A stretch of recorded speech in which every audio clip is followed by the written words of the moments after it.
Chennai metro rail திட்டத்தின் 2ஆம் கட்ட பணிகளுக்கு மத்திய அரசு மட்டுமே 100% நிதி ஒதுக்க வேண்டும் என்பது போல தமிழக முதலமைச்சர் பொய்யான குற்றச்சாட்டை முன்வைப்பதாக பாஜக மாநில தலைவர் அண்ணாமலை தெரிவித்துள்ளார்.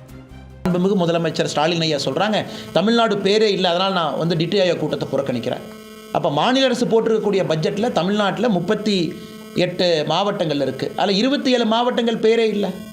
அப்படி இருக்கும்பொழுது 27 மாவட்டத்தில் எல்லாரும் ஒரு தலைவரும் போய் எங்கள் மாவட்டத்து பேரை நீங்கள் பட்ஜெட்டில் சொல்ல, அதனால் எங்கள் மாவட்டத்துக்குள்ள முதலமைச்சர் அவர்களே நீங்கள் வரக்கூடாதுன்னா எவ்வளோ நியாயம் இருக்கும்? நியாயமே இல்லை.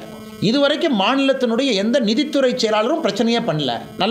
நல்லா பாருங்கள், பிரச்சனை பண்ணுறது பொலிட்டீஷியன்ஸ். ஏன்னா முதலமைச்சர் சொல்கிறத பார்த்தா மெட்ரோ ஃபுல்லாக மத்திய அரசு கட்டி கொடுக்கணும், அதனால் மக்களுக்கு ஒரு குழப்பம் வரும் அப்படிங்கிறக்காக நான் சொல்கிறேன். 15.4% மத்திய அரசினுடைய பங்கு, 15.4 மாநில அரசினுடைய பங்கு, மிச்சதெல்லாம் எக்ஸ்டர்னல் டெவலப்மெண்ட் ஏஜென்சியினுடைய பங்கு. இதில் மத்திய அரசை பொறுத்தவரை இதெல்லாம் அந்தந்த டேர்முக்கு அந்த பணம் இதெல்லாம் அந்தந்த டேர்முக்கு வருங்கண்ணே. ஒரே நேரத்தில் 100% பணம் எங்கேயும் வராது. Because it's a long term project. Corridor A, corridor B, corridor சின்னு இவங்களே இந்த ப்ராஜெக்டை பிரித்து வச்சிருக்கிறாங்க.